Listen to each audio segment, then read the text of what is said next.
و اولین لایف ترید کانال لایف ترید هاب خوش اومدید. به نظرتون امروز سود میشه یا ضرر؟ با من همراه باشید. سلام، من میلاد سرافراز هستم، معامله‌گر بازارهای مالی، فارکس و CFD. این اولین ویدیویی هستش که یک روز معاملاتیم رو باهاتون به اشتراک میذارم. اما قبل از اینکه بخوایم وارد چارت بشیم و تحلیل بکنیم بازار رو، لازم میدونم چند تا نکته رو خدمتتون عرض بکنم که هر تریدری باید قبل از اینکه کارش شروع بکنه این المان ها رو حتما مد نظرش داشته باشه.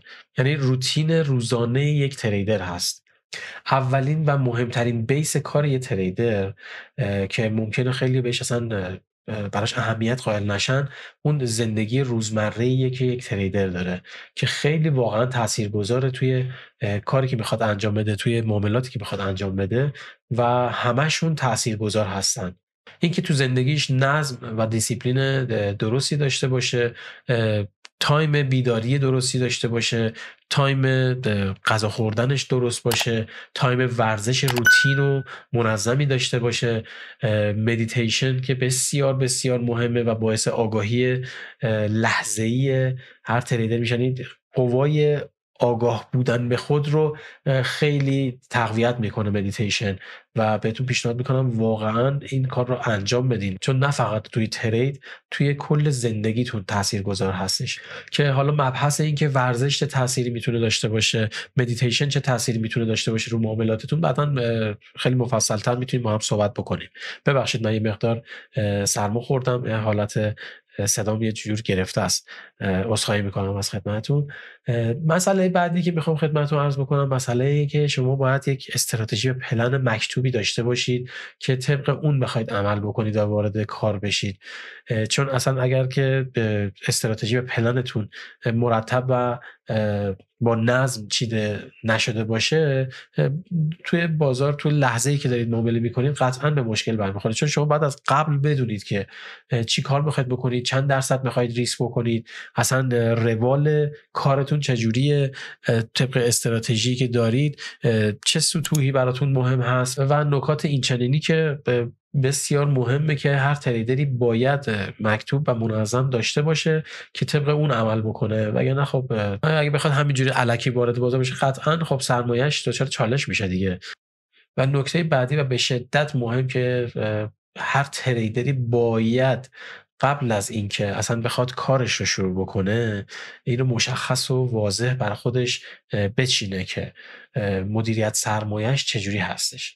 خب طبق حسابی که دارین باید مدیریت سرمایه خودتون رو مشخص بکنید که حالا هر حسابی که دارین $1000 $10,000 $5,000 $500 اصلا هر مبلغی که هست بر طبق اون مبلغتون شما باید مشخص بکنید که چقدر قادر به ریسک کردن هستید و اون تاب و توان ذهنی خودتون برای ریسک کردن رو مشخص بکنید که واقعا مهمه. چون همین مورد اگر مشخص نشه توی لحظه لایو بازار موقعی که دارید معامله میکنید دچار استرس و ترس و اضطراب میشید، چون که هیچ پلن مشخصی ندارید که آقا من چقدر بخوام ریسک بکنم، اصلا این معامله رو من باید حجمم رو چقدر بذارم. و این خیلی مهم هستش که شما اون ذهنیت خودتون رو آماده بکنید برای کاری که میخواید بکنید، از قبل اینو آماده بکنید. و یک مسئله خیلی مهمی که خدمتتون عرض بکنم اینه که ببینید شما سعی بکنید، کاری که من خودم هم میکنم اینه که سعی بکنید همه چیز رو بر مبنای درصد حساب بکنید. شما بر مبنای درصد که حساب میکنید دیگه فرق نمیکنه حسابتون $500 $10,000 $5,000 $100,000 هیچ فرقی نمیکنه. شما میاد مشخص میکنید میگه بر مبنای مثلا حساب $10,000 من مثلا تو هر معامله میخوام 0.5% مثلا ریسک بکنم. ببینید دیگه اگر شما به درصد حساب بکنید دیگه فرقی نمیکنه که حسابتون چقدر باشه، $10,000 $500 $5,000 دیگه شما دارید با درصد حساب میکنید، دیگه مبلغ و پول رو محاسبه نمیکنید. چون وقتی مبلغ و پول محاسبه میکنید ذهن یک گاردی داره و یه عقب نشینی میکنه. شما مثلا حساب بکنید مثلا حساب $5,000 دارید، مثلا میگی میخوام 1% رو ریسک بکنم، 1% رو بخوای ریسک بکنی به پولی بخوای حساب بکنی خدمتتون عرض شد که میشه مثلا $50. شاید اون لحظه اون $50 برای ذهن شما قابل قبول نباشه، میدونی چی میگم؟ یه حس ترس و اضطرابی بهتون میده وقتی پول و مبلغ و اینا میاد وسط. ولی وقتی درصد باشه شما دیگه میدونی، مثلا میگی که آقا من تو هر معامله 0.5% برای ریسکم میذارم، در روز مثلا 2.5% اگر مثلا من ضرر بکنم دیگه عقب نشینی میکنم و ریسک به ریواردتون هم که مثلا حساب میکنید، حالا یا 1/2 میگیرید یا 1/3 میگیرید، حالا طبق استراتژی خودتون عمل میکنید.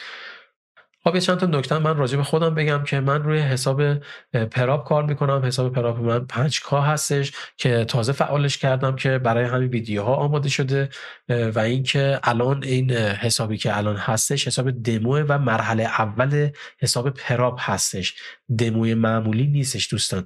این حساب پراپه و مرحله اول چالشش هست. من باید این حساب رو پاس بکنم و اون درصد سودی که برای من مشخص شده رو برسونم حساب رو به اون درصد تا بتونم برم مرحله بعد. پس این حساب دموی معمولی نیستش و این حساب پراپ هستش که گفتم حالا رو حساب پراپ کار بکنیم. و خب حساب پراپ یه حسابیه که شما خیلی باید منظم باشید، یه سری قوانین خاصی داره که حالا برای هر شرکتی مشخصه. من الان اینجا نمیخوام بازش بکنم که حساب پراپ خوب هست یا بده، حالا چیزی که من طبق دیدگاه خودم اون تحقیقی که کردم برای من خوب بوده، حالا با این شرکتی هم که دارم کار میکنم خوب بوده، من قبلا توش حساب داشتم و برداشت هم زدم. خب اون حسابم به خاطر اشتباهات معامله گری که داشتم توش از دست رفت و خب یه سری محدودیت رو برای خودم ایجاد کردم توی این یکی حساب تا بتونم که خودم رو به اون دیدگاهی که دارم برسونم. این از حسابم که حالا شماره حساب مشخصه و میبینید که هر روز چجوری پیش میریم و چجوری این حساب حالا یا رشد میکنه یا ضرر میکنه، چیزی که مشخص و واضح ویدیوها نشون خواهد داد. بابت استراتژی من بگم که من سبک ICT، حالا یه تلفیقی از پرایس اکشن هم توش هست، برای خودم خیلی ساده سازیش کردم. خب ICT خیلی مفصله و خیلی استراتژی‌های گوناگونی توش هستش که آقای مایکل هادلستون هست که من خودم کلا از ایشون یاد گرفتم. استاد خودم رو آقای مایکل هادلستون میدونم چون کلا ویدیوهای ایشون رو دیدم و به سبک ایشون خیلی آشنا هستم و ایشون خیلی کامل و واضح، من توی دوره‌های منتورشیپی که ازشون دیدم کامل من از ایشون یاد گرفتم دیگه. تمام نکات مهمی که الان میدونم و میتونم ازش استفاده بکنم رو از ایشون یاد گرفتم. و اینکه من توی ویدیوها تحلیلی که میکنم این به سبک خودم هستش و اصلا نمیخوام که مثلا من سبکمو بخوام بگم که شما بیاید با این سبک کار بکنید. نه، ببینید شما سبک خودتون رو دارید، روال کار خودتون رو دارید. هدف این ویدیوها این هستش که شما اون حالت زنده لحظه معاملات زنده رو ببینید، معاملات لایف رو ببینید.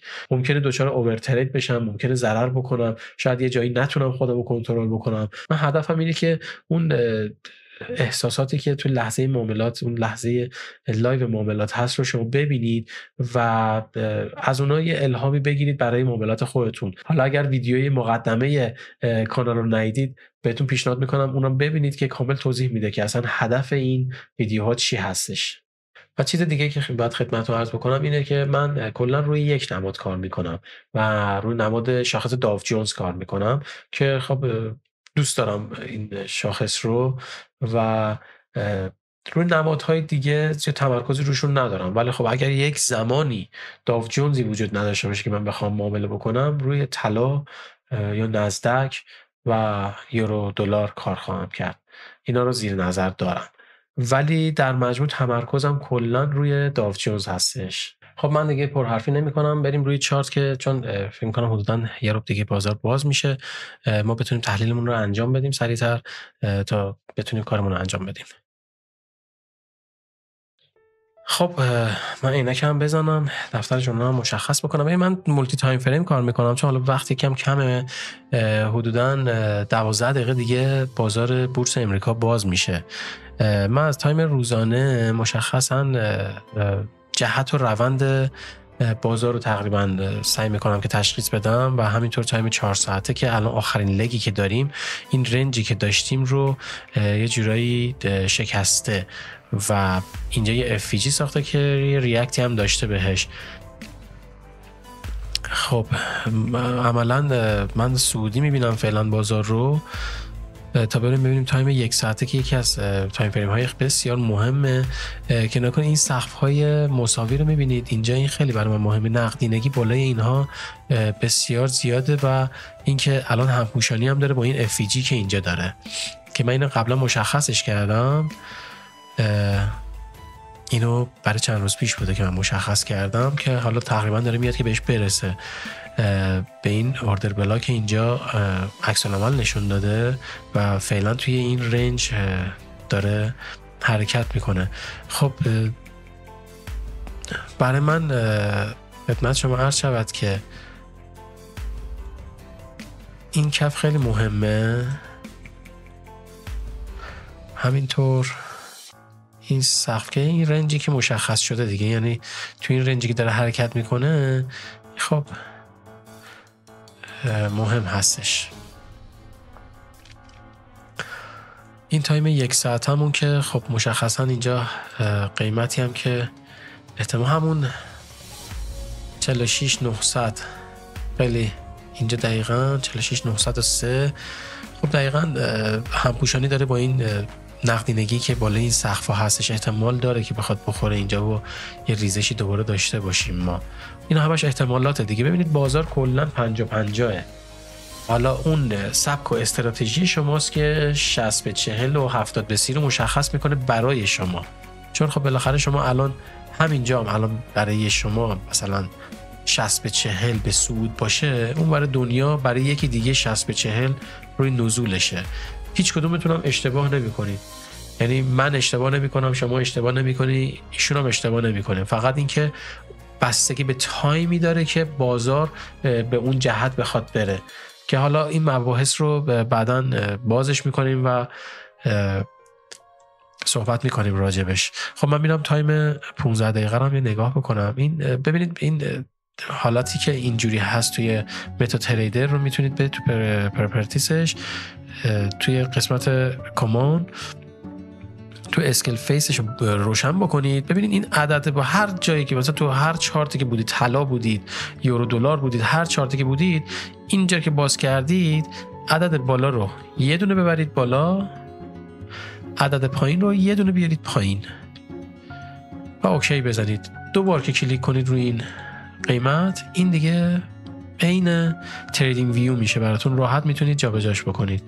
یا حالا یه نکته بودش که گفتم خدمتتون عرض بکنم. خب دقیقاً این نقاط اینجا، این رنجی که مشخص شده برای ما مهمه تو این تایم که ببینیم ریاکتش به اینا چی میتونه باشه. بازار حدوداً 10 دقیقه دیگه بازار باز میشه. خب روند که روند صعودی هستش، ما نقاط مهممون رو مشخص میکنیم. خب طبق اونا معاملاتمون رو میچینیم دیگه. من گفتم تو هر معامله‌ام قراره که 0.5% ریسک بکنم، بیشتر از اون نه.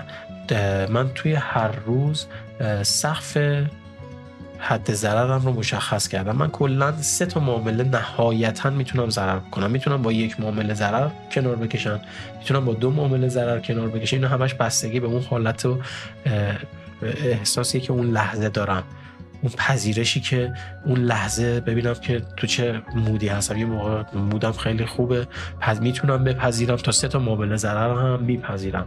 یه موقع هست که نه، من نمیتونم بپذیرم، اصلا فشار روی ذهنم زیاده، با 1 معامله ضرر اصلا کلا میام بیرون.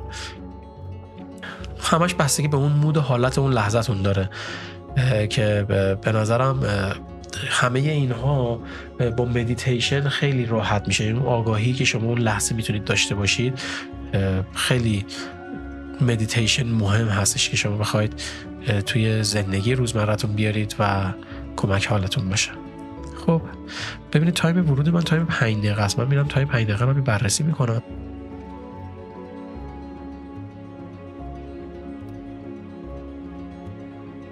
که اگر به اینجا برسه، من اگر کندل تایید ببینم یا تاییدیه ببینم وارد خرید میشم و خدمتتون عرض شود که این کف، این دیگه کف روزمونه دیگه. ببینید چیزی که خیلی مهمه، شما سقف و کف روزتون رو مشخص بکنید. این سقف روزمونه که حالا سقف روز دیروز رو زده، یعنی یه کوچولوی نوکی بهش زده و خدمتتون عرض شود که دیگه ریخته. این کف روزه، اینجا خیلی نقطه مهمیه. همینطور هم این نقطه باز شدن بازار، یعنی این کندل اوپن روز. این هم که میبینید من مشخص کردم سشن ها هستش دیگه، با یکی از همین مال خود متا تریدر هستش که من حالا طبق اون دیدگاهی که خودم دارم تایمر رو مشخص کردم براش، سشن ها رو مشخص کردم. این سشن آسیا هست که حالا بالاش هم نوشته آسیا، این هم اروپا، این هم امریکا. خب حدودا 5 دقیقه دیگه بازار باز میشه، ما کم کم مشخص میکنیم بریم ببینیم اول بازار. اخبار امروز من دیدم چیزی نبود. خب اخباری بررسی میکنیم که بله امروز، چون من برای شاخص‌ها مهمترین چیزی که خیلی مهم هستش اخبار دلار هستش که امروز خب دلار خبر خاص مهمی نداره. خب اینو من دیده بودم قبلشم.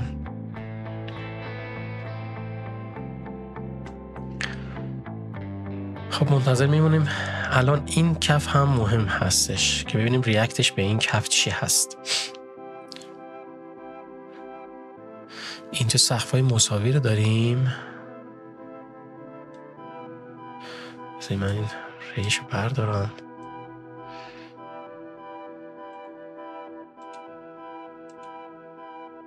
خب این سقف‌های مساوی رو داریم که نقدینگی بالای اینجا هست، که نقدینگی اینجا هم هست، یعنی اینجا خیلی میتونه مهم باشه، یعنی احتمال داره که بیاد بالا و بخواد بریزه، که اگر بشکنه دیگه میتونه سقف‌های بالاتر رو ببینه دیگه. اینم بذارید من درستش بکنم که من بتونم راحت جا به جاش بکنم.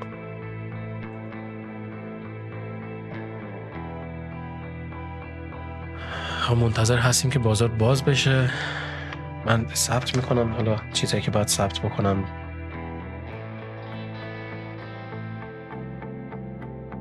اینا خیلی مهمه که شما ثبت بکنی. وقتی ثبت میکنی توی کاغذ مینویسی آگاه تری دیگه.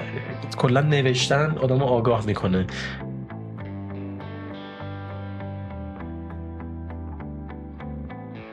من دارم چیزایی که تحلیلایی که انجام دادم رو مینویسم تا ببینم که چی میشه.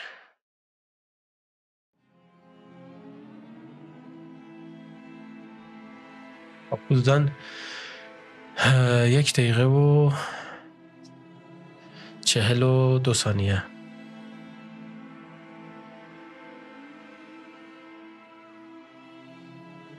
منتظر هستیم. حالا من این مشخص میکنم که فاصله اینجاهایی که من احتمال خدمت شما عرض شود که معامله گرفتنم هم هست رو مشخص میکنم که ببینم حدوداً چه حجمی رو من باید وارد بشم. یعنی میتونم که وارد بشم، میتونم حدوداً تا 700 رو مشخص بکنم. خب 40 ثانیه دیگه بازار باز میشه.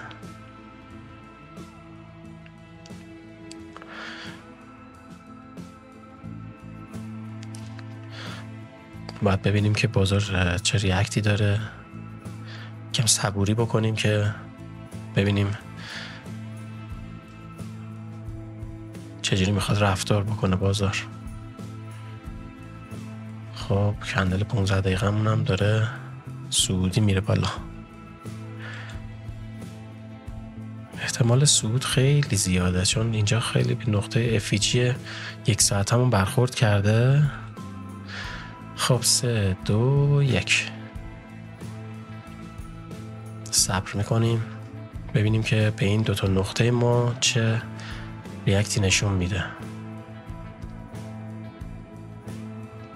ما اینجا هیچ کاری نمی کنیم، نوسان زیاده، فقط نقاطی که مشخص کردیم.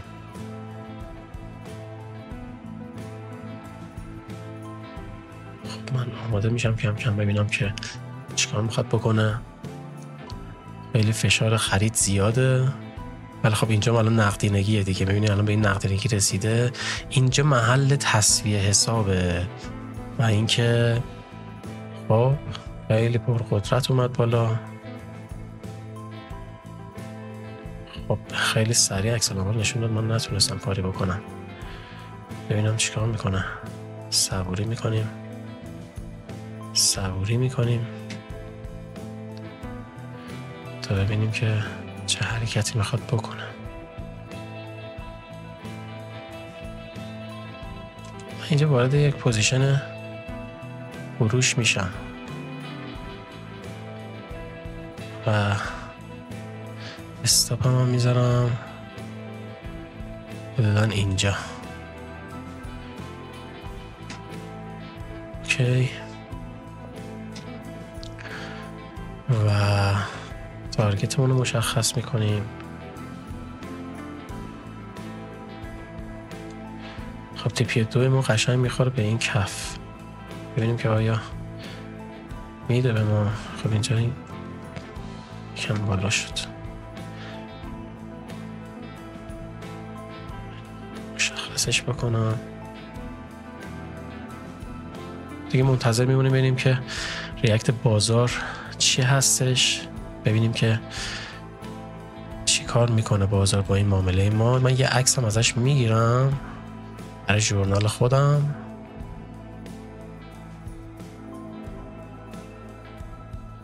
تا ببینیم که بازار چه عکس العملی رو نشون میده. همچنان صبر میکنیم. به تیپی 1 رسیده.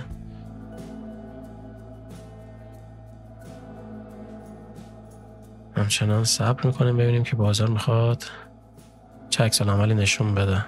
چون ببینید نقدینگی های اینجا رو برداشت دیگه، حتی یه نوکی هم زد اینجا، نقدینگی این بالا رو هم برداشت. فشار خرید خیلی بالا، خریدارا خیلی زورشون زیاده. باید دید که چه عکس العملی نشون میده بازار. تو این لحظه 1000 تا فکر برای آدم پیش میاد دیگه. آخه الان نره بالا ببندم فلان، ولی شما وقتی حد ضررت رو مشخص کرده باشین، اون درصدی که قراره ضرر بکنه مشخص کرده باشه دیگه، این میدونی که آقا یا میخواد بره اون مثلا 0.5% منو بزنه، یا اینکه میاد سود منو بهم میده. حالا اگر ضررم بزنه مهم نیستش که ما میریم سراغ پلن بیمون که اگر این سقف شکسته بشه ما وارد پوزیشن خرید میشیم. یعنی ما از قبل دیگه بررسی کردیم، مشخص کردیم که آقا اگر این سقف بشکنه ما وارد خرید میشیم. حالا ببینیم که چجوری عکس العمل نشون میده. خب ببینیم این کندل چجوری بسته میشه. بس 2 1 پینبار نزولی زد، ولی خب کندلش کندل سعودیه. همچنان منتظر میمونیم دیگه ببینیم که میخواد چیکار بکنه.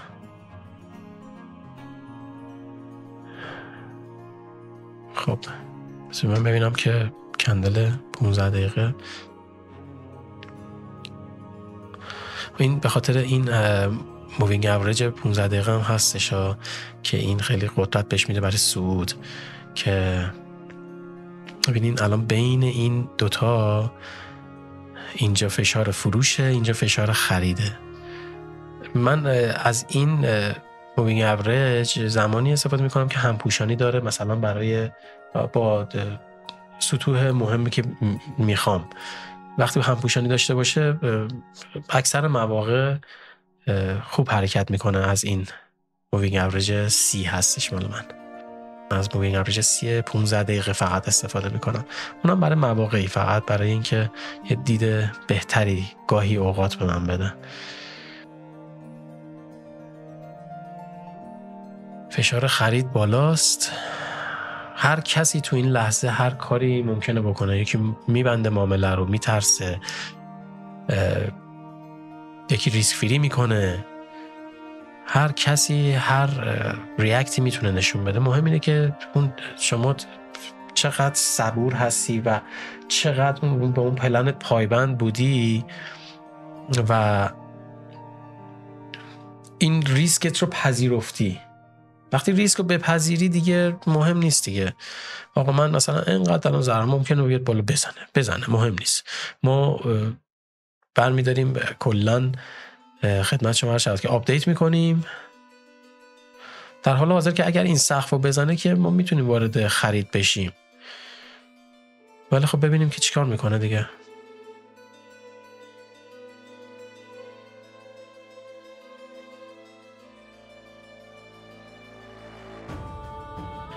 خب فشار خرید همچنان بالا. حالا این کندل 5 دقیقه بسته بشه ولی بهتر. ببین اگه بخواد بیاد این سقف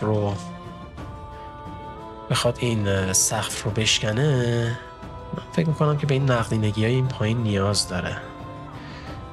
این نقدینگی رو بگیره و بخواد بره بالا که یه قدرت مضاعفی داشته باشه اگر بخواد بره بالا. ولی خب ما که نمیتونیم برای بازار تعیین تکلیف کنیم. بازار هر کاری دلش بخواد میکنه و ما هم بگیم چشم و نظاره گریم. ضرر بزنه به ما بگیم چشم، سودم بکنیم بگیم دستت درد نکنه چشم. شما برای اینکه بخوای به خودت مسلط باشی فقط باید مدیریت ریسکتون رو مشخص بکنید.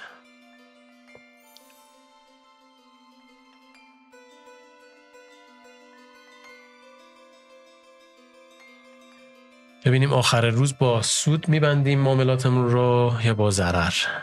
خب من تارگتم همینه. اگر که این بیاد تیپی 2 منو بده، من دیگه کلا معاملاتم تموم میشه. این معامله دیگه ای انجام نمیدم و سودمو برمیدارم و دیگه. خب این کندل خیلی سودی پرقدرت بسته شد. باید ببینیم که چجوری میشه.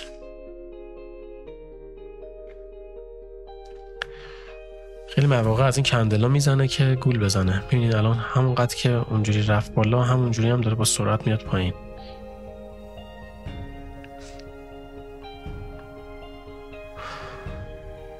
فشار خرید بالاست. خریدارا ماشاءالله پرقدرتن. ولی خب دیگه مشخصه دیگه بازار روند صعودی کلا هم توی خرید هستن دیگه. به ندرت پیش میاد که حالا کسی بخواد فروش بزنه. مثل ما هم طبق پلنمون عمل کردیم. یعنی اگر ضررم بشه نوش جونمون. ما زیر این سقف فروشنده بودیم تا موقعی که این سقفم نزنه همچنان پاورجاست.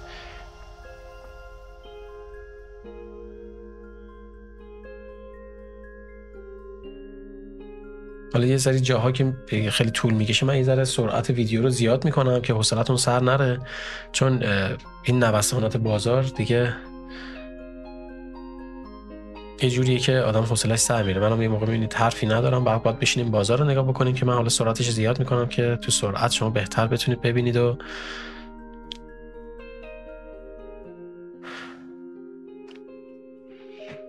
همچنان منتظریم ببینیم که خب مثل اینکه داره زورش زیاد میشه. ولی خب تا موقعی که این سقف از دست نرفته باشه میشه روی این معامله حساب کرد.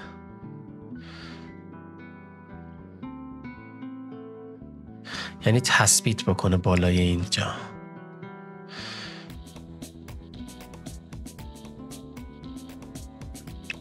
کلن بازار روند صعودی سقف روز هاند شده. احتمال اینکه بخواد بشکنه پرقدرت هم هست.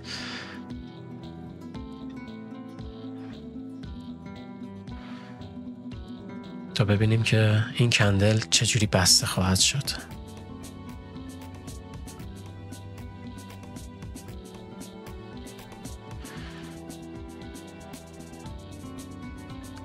صبوری. ببینید صبر یکی از المان‌های بسیار مهم این شغل هست. شما باید صبوری داشته باشید، باید خودتون رو عادت بدید به صبر کردن.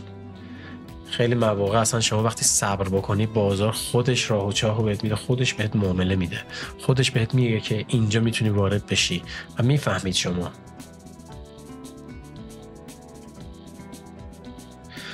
ببینیم کندل های 15 دقیقه داره بسته میشه و خیلی پرقدرت هم داره بسته میشه. باید دید دیگه. ببینیم آیا بالای این سقف بسته میشه یا پایینش بسته میشه.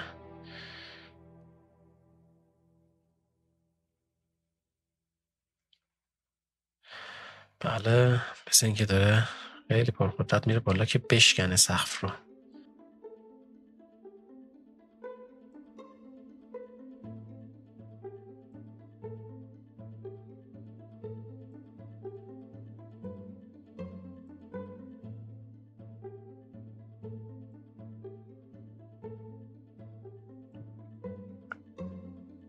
این رسید به این نقطه. اگر این نقطه رو بشکنه تا اینجاها بسته بشه احتمال ریزشش هست، ولی اگر از همینجا بخواد اینجوری با پرقدرت بره بالا میتونه دیگه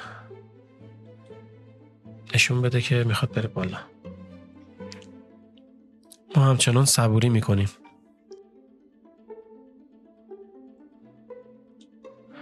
بله، استاپ ما تاچ شد. ما حالا وارد معامله معکوس میشیم. حالا یه مقدار که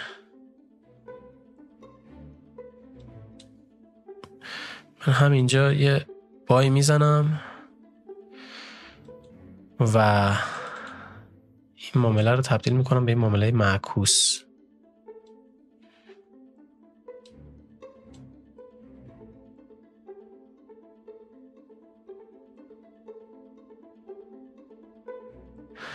مشخص بکنم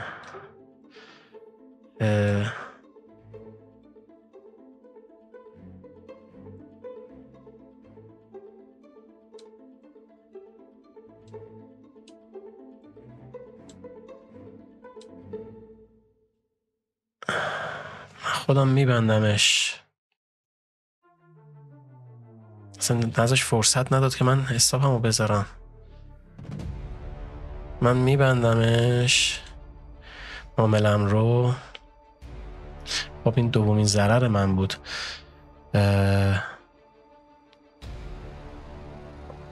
خیلی این دیلی اذیت کرد من رو. اومد استاپ ما رو زد و ریخت. حالا اشکالی نداره. من ببینم که میتونم معامله سومی بگیرم امروز. یکم عجله کردم. یه آپدیت میکنم.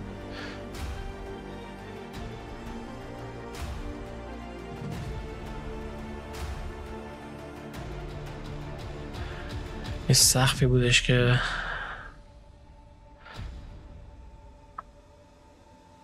خیلی شیک، ببینید اومد استاپ منو زد و ریخت و همچنان معلوم نیست. من روی معامله دوم یه مقدار عجله کردم. خب این جزوی از کار دیگه،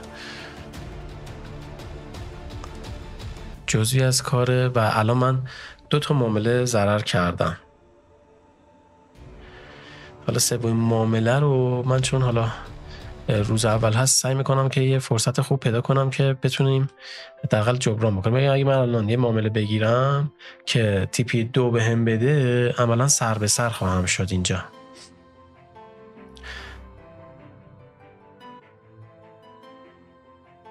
خیلی پرسرعت اومد. یه مقدار هم از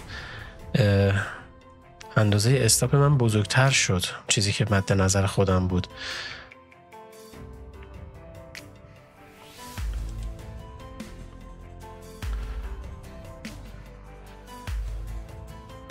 من فکر میکنم که صعود میخواد بکنه. اگه صعود بکنه تا این سقف احتمالش هست که بیاد از اینجا بخواد بریزه. ولی خب ما منتظر میمونیم ببینیم ریاکتش به این سقف چی هستش.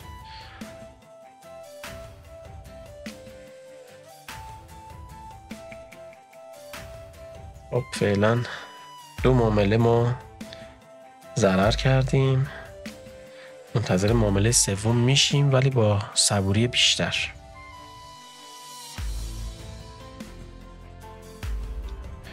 من ثبت میکنم نکاتی رو که باید ثبت کنم.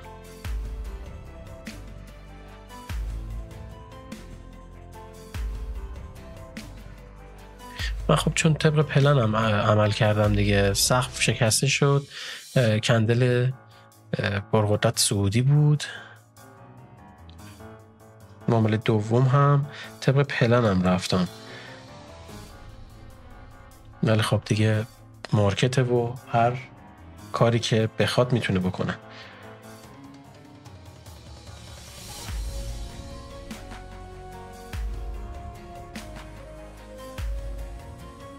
الان این لگی که برای من خیلی مهمه این لگ هست، این لگ.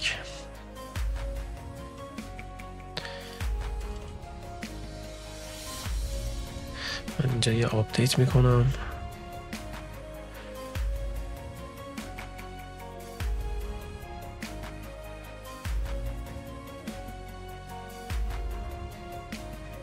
خب همچنان منتظریم ببینیم که بازار چیکار میخواد بکنه. من فکر میکنم که این سقف رو بشکنه و صعود بکنه. میگه من با شکست، یعنی این کندل اگه این سقف رو بشکنه من وارد میشم.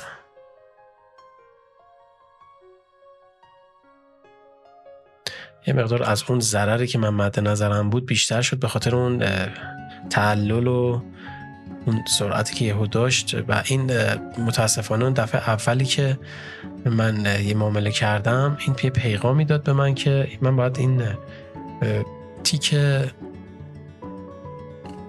برای وان کلیک این تیکش فعال بکنم.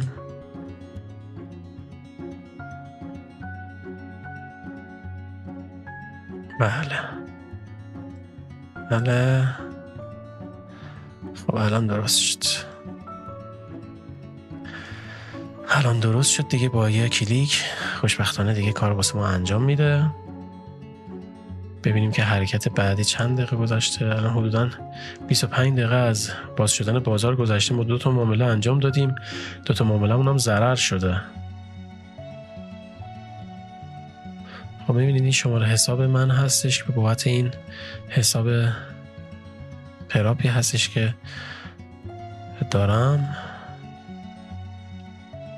من فقط اینا رو محوشون کردم که حالا این چیزی که من دارم انجام میدم دیگه یه جور اتفاقی نیفته کسی حالا بخواد با دیدن این ویدیوها بره ثبت نامی بکنه، حالا یه موقع متضرر بشه یا اتفاقی براش بیفته از چشم این ویدیوها ببینه.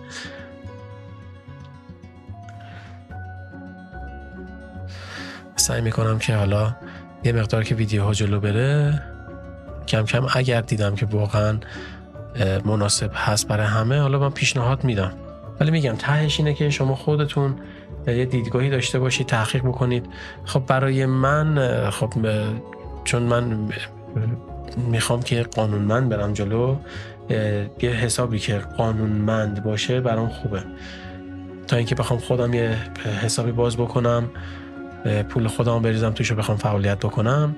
اینجوری بهتر میتونم خودم رو کنترل بکنم. خب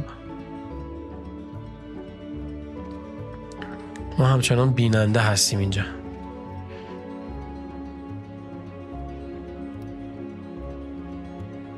ببین الان چند دقیقه از حدود 1 روبه که تو همین محدوده داره بالا پایین میکنه. خب 2 دقیقه دیگه کندل 1 ساعته بسته میشه. ببینیم که به چه صورت بسته میشه. اگه به همین صورت هم بسته شه احتمال صعودش زیادتره. باید دید این نقطه مهمی میتونه باشه. اینجا نقدینگی فکر میکنم وجود داشته باشه. اگر اینجا رو رد بکنه میتونه ریاکتش به این ناحیه باشه. خیلی خیلی قدرت خریدارا زیاده که این از اینجا به سرعت نریخت. مشخصه که خریدارا پرقدرت ظاهر شدن. 1 دقیقه پایانی کندل یک بله احتمال صعودش زیاده. ما همچنان منتظریم ببینیم که به نقاط مهم ما چه ریاکتی نشون میده.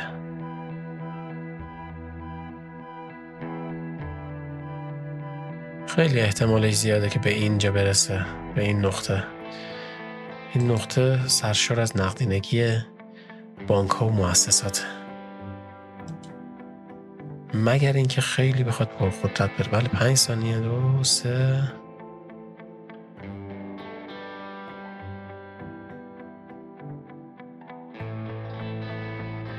ببینیم که میتونیم حداقل سر به سر بکنیم معاملاتمون رو، امروز رو با سر به سر به پایان برسونیم.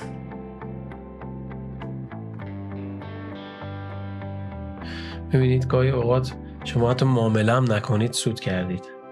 خیلی مهمه این مبحث. من این نقطه رو زیر نظر میگیرم و همچنان منتظرم که ببینم ریاکتش به این دوتا سطح چی میتونه باشه. خیلی نقدینگی بالای اینجا بوده که انقدر داره تلاش میکنه که ریزش کنه. میگم اگه بخواد بشکنه احتمال داره که بخواد بیاد این کف رو برداره و بره بالا.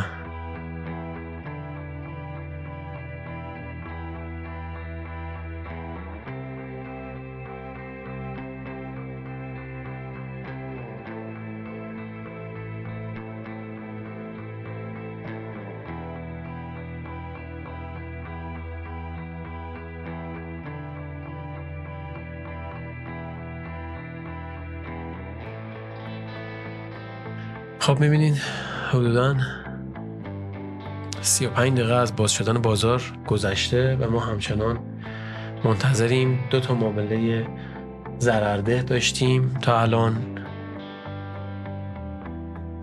و هر دو معامله هم طبق پلنمون بوده، اما بازار نوسانش زیاد بوده. تو معامله دوم میشد که عجله نکنم و منتظر بمونم که کندل بسته بشه، ولی خب چون دیدم که فاصله گرفت از سقفمون من دیگه وارد شدم. خیلی پرسرعت هم اومد پایین یا یه دیلی هم خورد و نتونستم که زودتر معامله رو ببندم. این دقیقا همون چیزیه که من میخوام که شما ببینید دیگه، که من چی کار دارم میکنم، یهو چه اتفاقاتی میفته، یهو یه دیلی پیش میاد، یهو یه قطعی اینترنت پیش میاد. هر اتفاقی که میفته اینجا واضح شما میبینید و این توی معاملات خودتون میتونید استفاده بکنید که اگر احیانا این همچین اتفاقی براتون افتاد آمادگی داشته باشید که چیکار بخواید بکنید.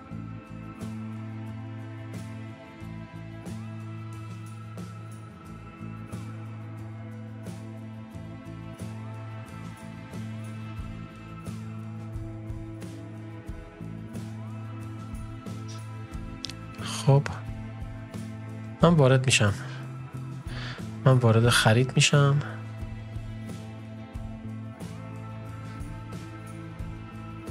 و استاپام میذارم اینجا.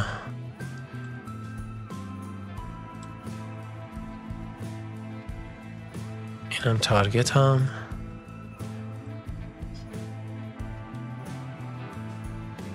خب منتظر میمونم که ببینم بازار چی کار میکنه.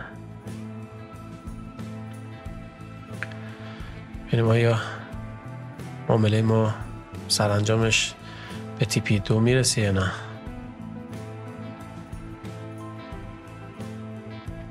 خب کندل 15 دقیقه خیلی پرقدرت داره میره بالا. ببینیم خب جای خوبی گذاشتیم ما. تقریبا تیپیمون جای خوبیه، بد نیست. زیر دقیقا این FVG است. احتمال رسیدن بهش اگه بخواد اونجا حمله کنه هست، اگه نوسانات اجازه بده. بازم منتظر هستیم. این دیگه معامله آخر منه. اگر که ضرر بشه دیگه روزمون رو با 3 تا ضرر تموم میکنیم. اگر که سود بشه که سر به سر میشیم. ببینیم که معامله آخر چی میشه. تو هر لحظه این مارکت هر کسی یه تصمیمی میگیره، هر اتفاقی میفته، هر نشخوار فکری میاد تو ذهن آدم. وقتی شما به پلنت پایبند باشی و مدیریت سرمایه و اون تاب و توان ریسک پذیری تو مشخص کرده باشی دیگه زیاد اذیت کننده نیست برات.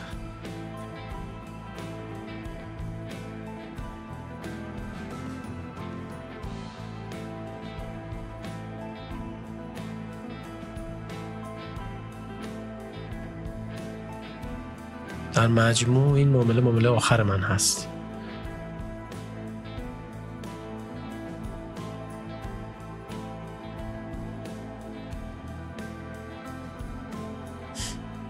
خب من چیزی هم راجع به ویدیوها بهتون بگم. خب این ویدیوها رو من ضبط میکنم. خب تایمی هم که ضبط میشه ممکنه 2-3 ساعت طول بکشه. خب 5 بعد از ظهر تازه بازار باز میشه و ما بخوایم با هم دیگه به اشتراک بذاریم تا تموم بشه و من بخوام تدوین این ویدیوها رو انجام بدم طول میکشه دیگه.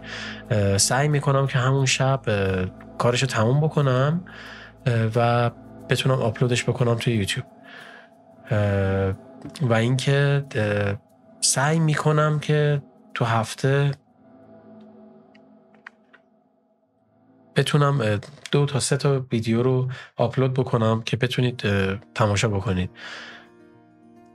بیشتر از این واقعا در حال حاضر که این کار رو شروع کردم یکم برام سخته، ولی خب یکم که دستم را بیفته حالا جلوتر بریم احتمال داره که اصلا کلا استریم بذارم دیگه، یعنی لایو بذارم که کلا همه چیز لایو باشه. اونجوری بهتر هم هستش دیگه. تو لایو بازار با هم صحبت میکنیم و دیگه همونجوری ضبط میشه و میمونه. ولی در حال حاضر چون تازه هم شروع کردم، این کانال تازه درست شده، سعی میکنم 2 تا 3 تا ویدیو در هفته بذارم. و چون ویدیوها طولانی هم میشه من سعی میکنم که جاهایی که صحبت نیست و منتظر هستیم رو سرعت ویدیو رو بالا ببرم که حوصله سربر نشه و تایمش هم بیاد پایین.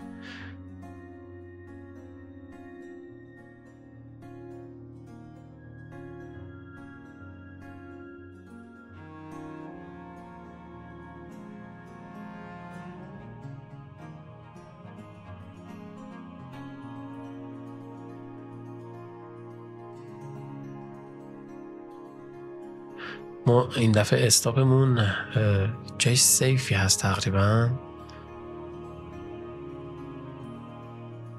چجوری پیش میره؟ تو معامله اولمون هم قیمت تا تیپی 1 رسید، ولی خب ما چون طبق پلن پیش میریم نمیتونستیم کاری بکنیم دیگه.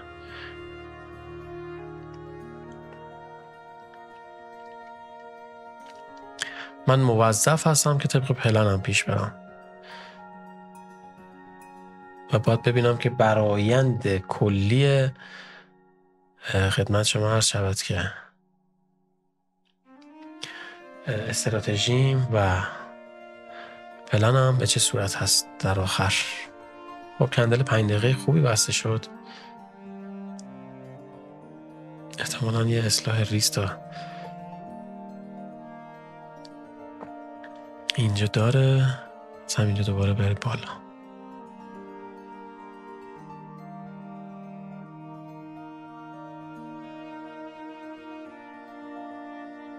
ببینید واقعا صبر کردن و صبوری توی این کار خیلی مهمه و یک وزنه یه دیگه. اگه شما صبور باشی میتونی کار خودتو پیش ببری. اما عدم صبوری، اگه مثلا ما اونجا معامله دوم که ضرر کردیم خیلی سریع هم ضرر کردیم، اگه احساسات دخیل می شد و اصلا نمیتونستم خودم رو کنترل کنم سریع وارد می شدم و دیدین که حدود 20-25 دقیقه تو همون یه تیکه، تو همینجا، تو همین یه تیکه داشت نوسان میکرد.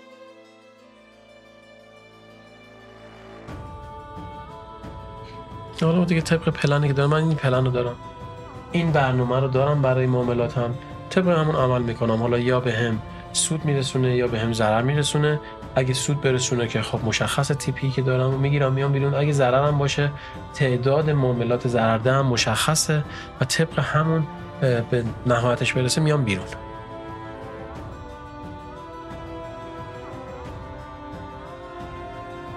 حدودا 50 دقیقه است که بازار باز شده و ما فعلا 2 تا معامله ضررده داریم، یه معامله باز هم داریم که نزدیک TP 1 هستش.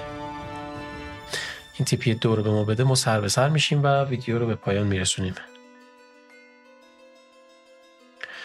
اگه حالا ضررم بشه که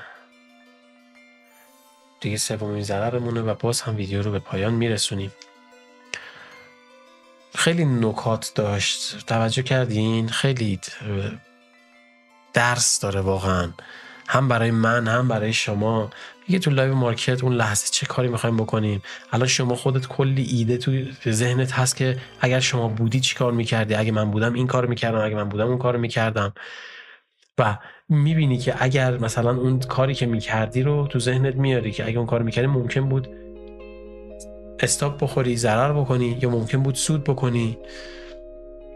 همه اینا رو وقتی شما میبینی توی لایو خیلی تأثیر گذاره به نظرم و میتونه کمک بکنه توی روند رشدتون. همینطورم برای منم خیلی درس داره. من اینجا خیلی با این ویدیوها آگاهتر به خودم هستم، چون هی دارم صحبت میکنم، با شما صحبت میکنم، آگاهیم هم نسبت به کاری که دارم میکنم بیشتر.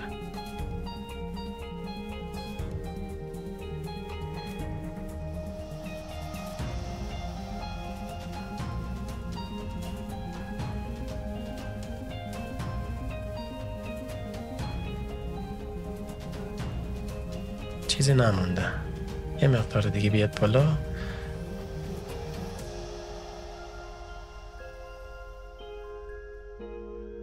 میریم برای تاچ شدن. امیدوارم که یه همت دیگه ای بکنه، یه همت. و بله دیدین که حالا معامله ما TP 2 مون رو گرفت و خدا رو شکر امروز سر به سر شد و خیلی جالب بود این حرکت آخر. خب امیدوارم که این ویدیو براتون اون نکاتی که میخواستین داشته باشه و استفاده بتونید بکنید ازش. امیدوارم که استفاده کرده باشین از این ویدیو. لطفاً لایک، سابسکرایب و اون زنگوله رو بزنید که هر موقع من ویدیویی منتشر میکنم بهتون اطلاع داده بشه و اینکه این ویدیو رو شیر بکنید با دوستانتون، کسایی که ترید میکنن و نیاز دارن به این محتوا. شیر بکنید تا یک حمایتی هم باشه از من. ممنونم ازتون که وقت گذاشتین و با من همراه بودین. تا دیداری دوباره، شما رو به خدای بزرگ میسپارم. بدرود.